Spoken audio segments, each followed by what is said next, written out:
We now have an expression for the EMF induced by the change of magnetic flux in our circuit. Now that we know the induced EMF in this loop, we have to determine the magnitude and direction of the induced current in the loop.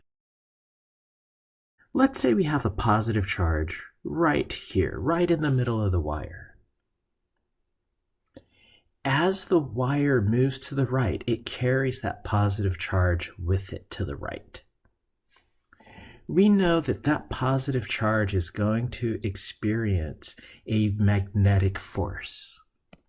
And that magnetic force is equal to the product of the charge's magnitude and the cross product between the charge's velocity and the magnetic field that it is in. Now, if we want to determine the direction of the magnetic force, we would put the fingers of our right hand in the direction of the velocity. Our palm will face the direction of the magnetic field, and we stick the thumb of our right hand out. The direction our thumb points is the direction of the magnetic force acting on that particle. Now, why that direction of the magnetic force is important for that positive charge is that direction will tell us the direction of the electric field acting on the charge, the induced electric field, which tells us the direction of the current, because the current is in the same direction as the induced electric field. So let's use our right hand rule to determine the direction of the magnetic force on that particle. So we stick the fingers of our right hand in the direction of the motion of the particle. We face our palm down towards the direction of the magnetic field. And when we do that, our thumb is pointing straight up. That's the direction of the magnetic force on that positive particle. So that positive particle will experience a motional EMF driving it upwards until it reaches the end of the wire. Now, we can look at the negative charges in this as well. So the negative charges will go in the opposite direction. So this right here is the motional EMF part. We have now generated a separation of charge, and this separation of charge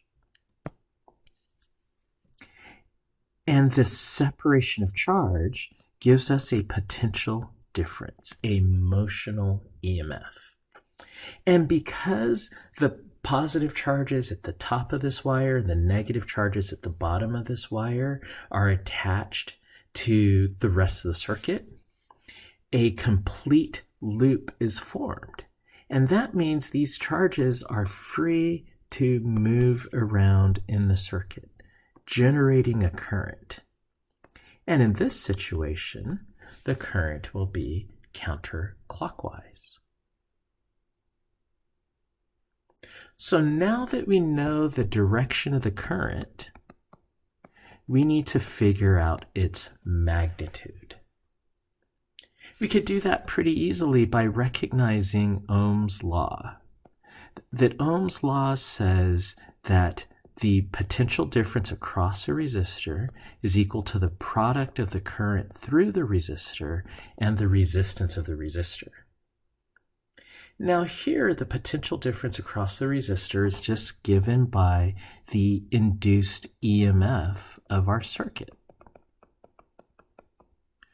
So to find the current then is just equal to the product of the magnetic field, or the magnitude of the magnetic field, the length of the sliding wire, the speed at which that sliding wire is moving, divided by the resistance of the light bulb. And we're assuming the light bulb is an ohmic resistor.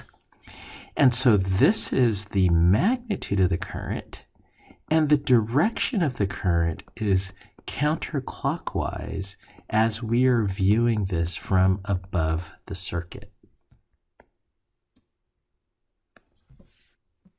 Part C asks us the power dissipated by the loop. So the only resistive element in the loop is the light bulb.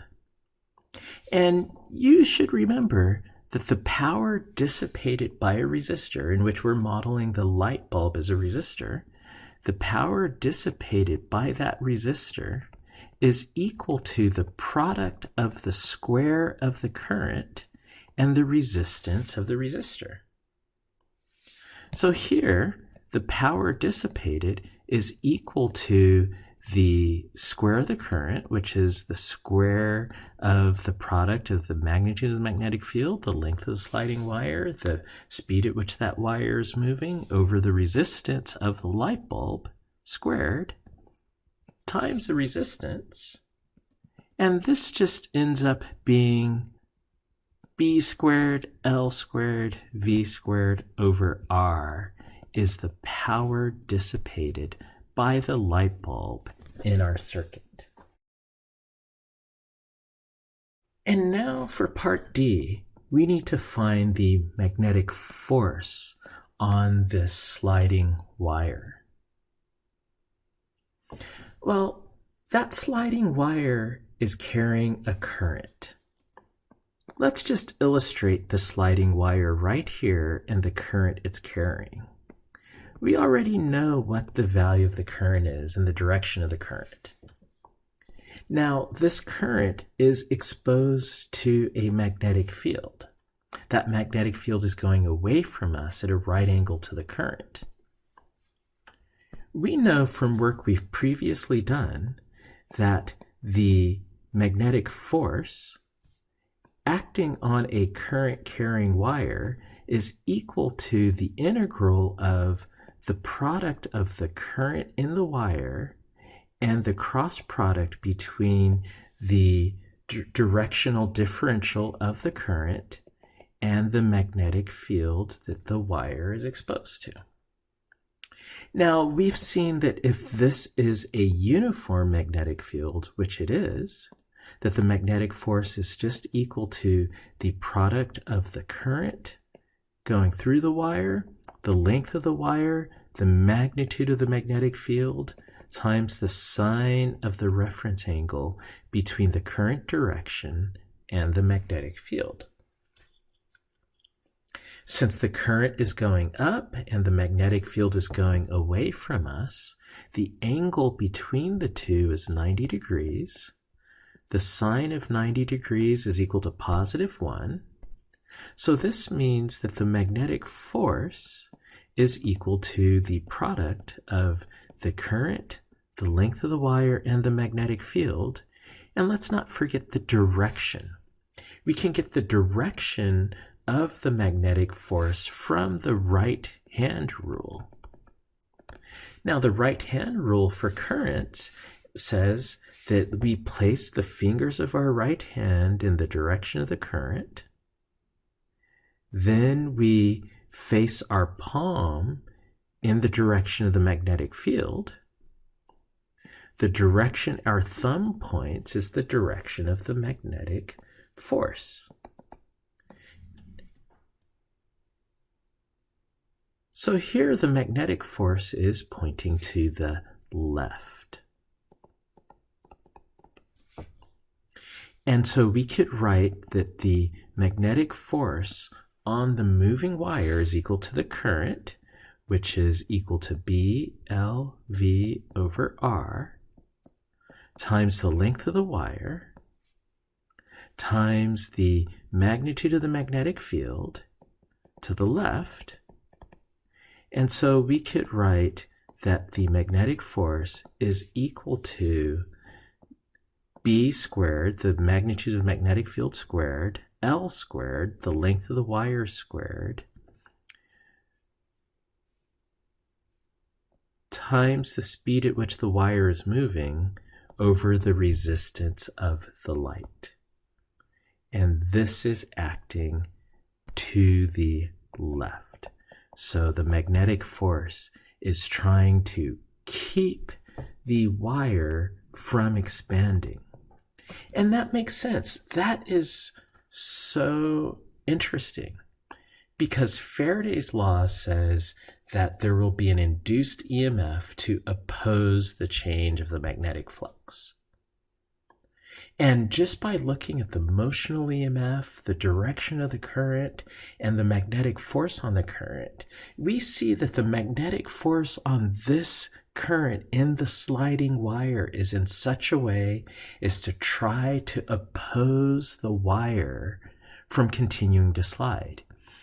Because as the wire slides to the right, the magnetic flux is increasing. The only way to stop that is for there to be a force in the opposite direction to try to keep the wire from sliding. And notice we get that the force is opposite the direction of velocity.